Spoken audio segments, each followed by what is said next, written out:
Denise Morris here from Knack Training, and today's video is an Excel quick fix talking about using Copilot. Macros can automate repetitive tasks in Excel, but creating them can be a little bit tricky. This is where Copilot can come in. Copilot is still working out all of its bugs and kinks, but it can do macros very well inside of Excel. Let me show you how it works. We have our Excel file here.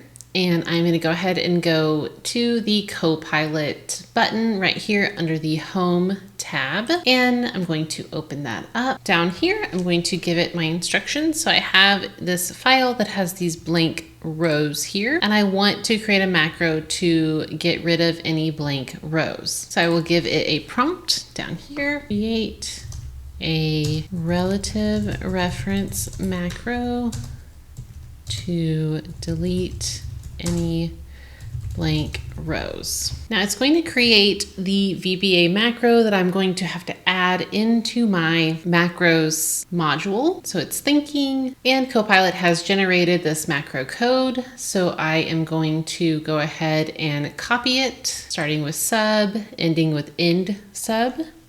Control C to copy it. I will go to my developer tab and click on my Visual Basic and go to my module and paste it, Control V in there. Once I close out of that, it should now appear on my macros right here, and it was named delete blank rows. I can choose to run, and the blank rows were removed and the data was moved up without it affecting anything else in the data set. You don't even need coding experience. It's kind of like having an Excel assistant to help you out. And just like that, your repetitive tasks can be automated in seconds. Copilots plus macros, new productivity unlocked.